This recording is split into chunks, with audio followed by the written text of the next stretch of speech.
ہم اپنا آج کا سبق شروع کرتے ہیں۔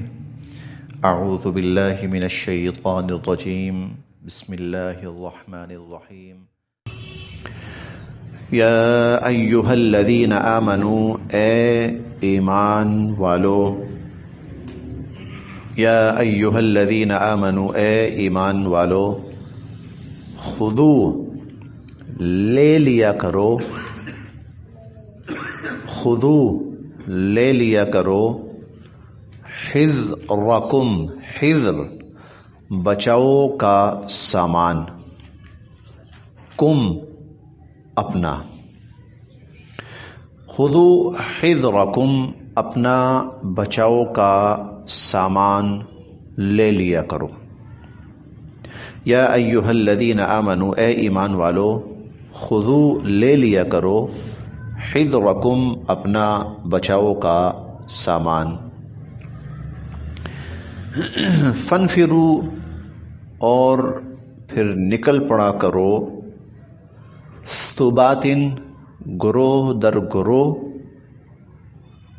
او یا انفروا نکل پڑا کرو، جمیعا سب کے سب، فانفروا نکل پڑا کرو، ثبات گروہ در گروہ، جماعت در جماعت، او انفروا جمیعا یا پھر نکل پڑا کرو سب کے سب۔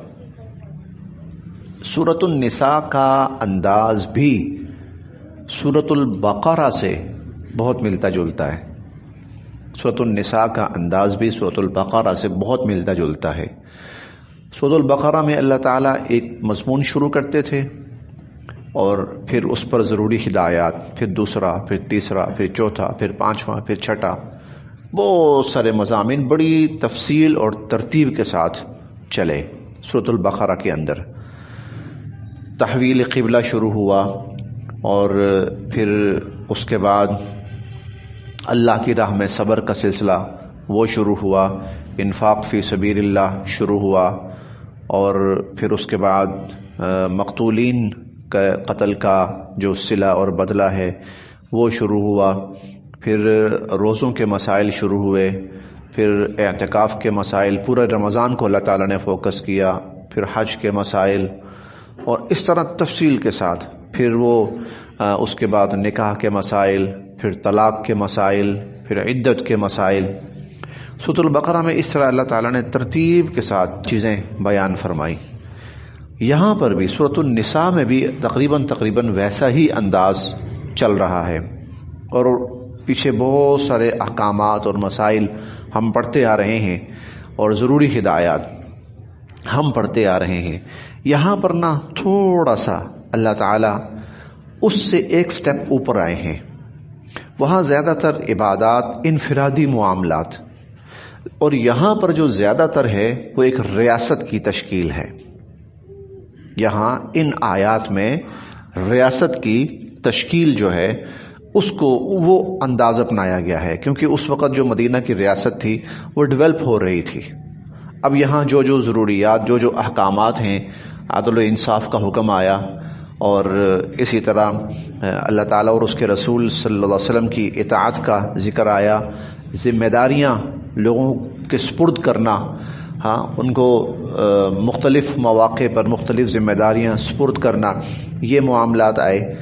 اور اسی طرح اب یہاں سے آپ یوں سمجھیے کہ جو دفاع کا معاملہ ہوتا ہے، ایک ریاست کا دفاع، فوج، دفاع، اب اس حوالے سے اللہ پاک ان آیات میں گفتگو بھی فرما رہے ہیں اور اس کے مقاصد بھی واضح فرما رہے ہیں۔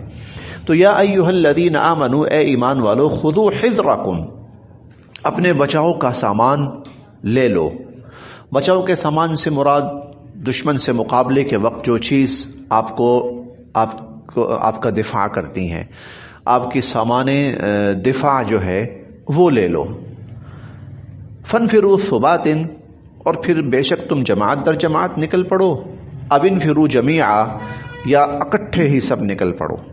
یہ ہوتا ہے موقع محل کی مناسبت سے، ضرورت کیا ہے۔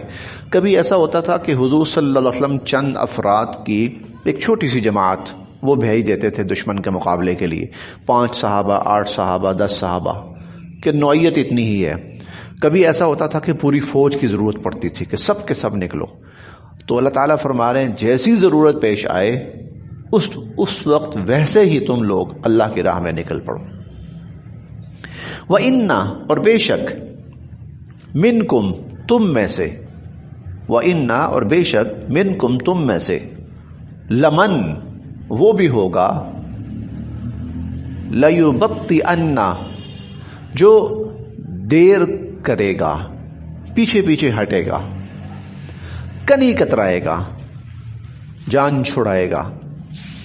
وَإِنَّ مِنْكُمْ لَمَن لَيُبَطِّئَنَّ، اور بے شک تم میں سے بھی، تم میں سے وہ بھی ہوگا جو جان چھڑائے گا، کنی کترائے گا، دیر کرے گا. فَإِن، پھر اگر، اصابت، پہنچے گی، کم، تمہیں، مصیبتن، کوئی مصیبت. بیٹا خاموشی سے بیٹھنا ہے، بیٹا خاموشی سے بیٹھو. فَإِنْ أَصَابَتْكُمْ، پھر اگر تمہیں پہنچے گی، مصیبتن، کوئی مصیبت، اگر تمہیں کوئی مصیبت پہنچے گی، اس کی کوشش یہ ہوگی کہ وہ کسی طرح جان چھوٹ جائے، وہ بچ جائے کسی طرح، اس کو نہ جانا پڑے. آپ لوگ چلے گئے جہاد کے لیے، فَإِنْ أَصَابَتْكُمْ مُصِيبَةٌ، وہاں کوئی پریشانی آ پڑی، مصیبت آ پڑی. قال، تو وہ کہے گا، قد، بے شک، انعم، احسان کیا، انعام کیا، اللہ نے، علیہ، مجھ پر. قد انعم اللہ علیہ، اللہ نے مجھ پر احسان کیا. اذ، یہ کہ، لم اکن، میں نہیں تھا، معہم، ان کے ساتھ، شہیدہ، موجود.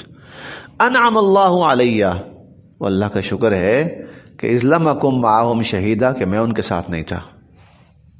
اگر تمہیں راہ خدا میں کوئی پریشانی آ پہنچتی ہے، کوئی مصیبت آ پہنچتی ہے، تو اس کا معاملہ یہ ہوگا، وہ اس کی زبان پر بھی یہ الفاظ ہوں گے.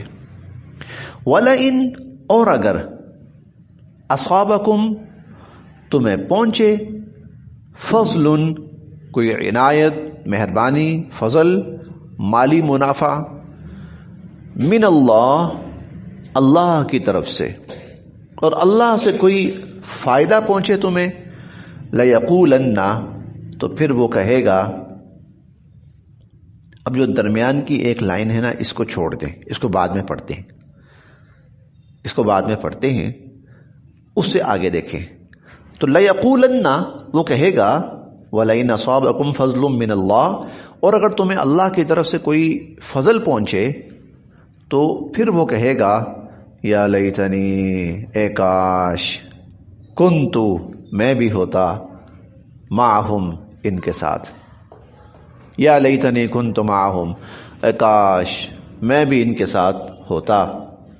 فافوز، تو میں بھی حاصل کرتا، فوزا عظیما، بہت بڑی کامیابی یا بہت بڑا نفع حاصل کرتا. اب وہ جملہ پڑھیں، کأن، جیسے کہ، لم تکن، ہے ہی نہیں، بینکم، تمہارے درمیان، وبینہ، اور اس کے درمیان، مودتن، کوئی تعلق اور کوئی دوستی. یہ کیفیت ہے اس کی.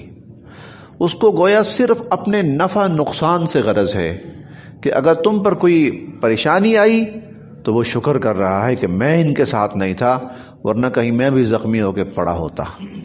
اور جب تمہیں کوئی منافع پہنچتا ہے، فضل، فتح ملتی ہے، مال غنیمت ملتا ہے، تو پھر اس کی زبان پہ کیا ہوتا ہے؟ افسوس، کاش میں بھی ہوتا، تو وہ فلاں گھوڑا فلاں کو ملا ہے نا، تو شاید مجھے مل جاتا.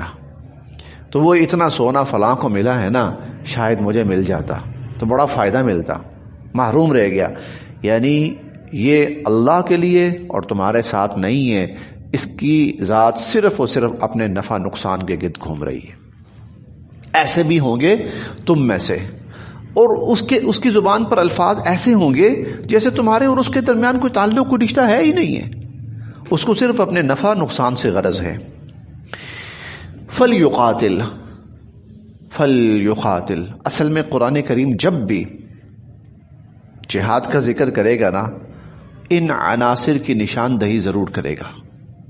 جب بھی اس کی وجہ کیا ہے؟ دشمن، باہر کا دشمن اتنا نقصان نہیں پہنچاتا جتنا نقصان یہ اپنے اندر کے لوگ پہنچاتے. باہر کا دشمن اتنا نقصان نہیں پہنچاتا جتنا نقصان اندر کے یہ لوگ پہنچاتے ہیں کہ کبھی یہ راستے کے اندر ہی فوج کا مورال ڈاؤن کریں گے اور کبھی ذرا سی سختی دیکھ کر دشمنوں کے ساتھ ملنے کی کوشش کریں گے. اٹھا کے دیکھ لیجئے تاریخ اٹھا کے دیکھ لیجئے. ہمیں باہر والوں نے نقصان نہیں پہنچایا. کفر میں اتنی جرت نہیں ہے کہ وہ مسلمان کو نقصان پہنچا سکے.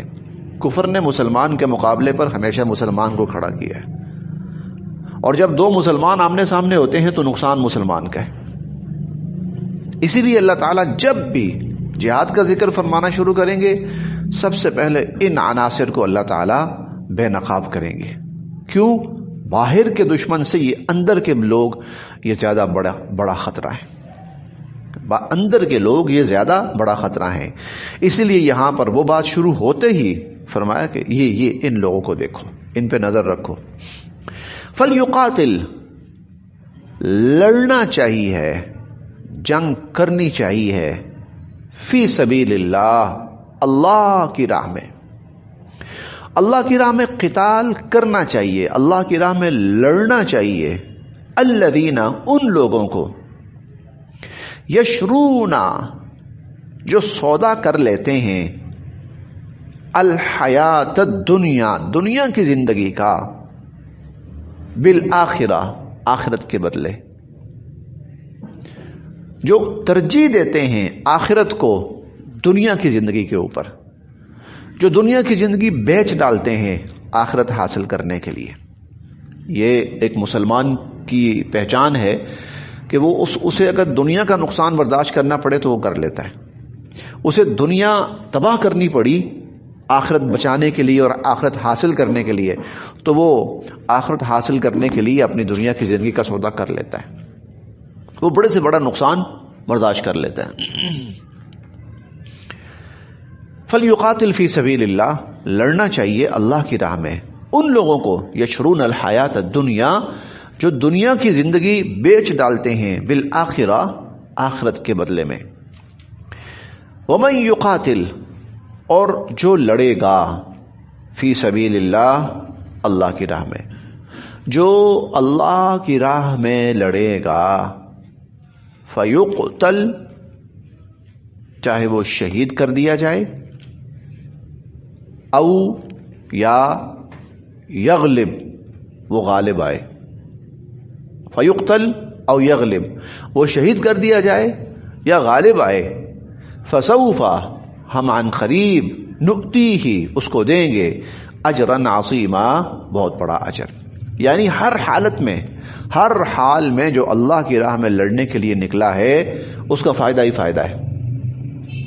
اور ہم انشاءاللہ 10ویں پارے میں پڑھیں گے، وہاں اللہ تعالیٰ فرماتے ہیں ایمان والوں کا ذکر کرتے ہوئے منافقین کو مخاطب کر کے کہ اے منافقو تم ان مسلمانوں کے بارے میں احدی الحسنیین دو بھلائیوں میں سے ایک کا انتظار کر رہے ہو. یعنی دو بھلائیوں میں سے ایک بھلائی ملنی ہے ان کو. شہید ہو گئے تب بھی فائدہ، غالب آ گئے تب بھی فائدہ.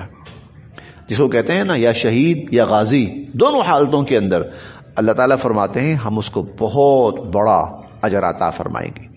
فیقتل چاہے وہ قتل کر دیا جائے، شہید کر دیا جائے، او یغلب یا وہ غالب آئے.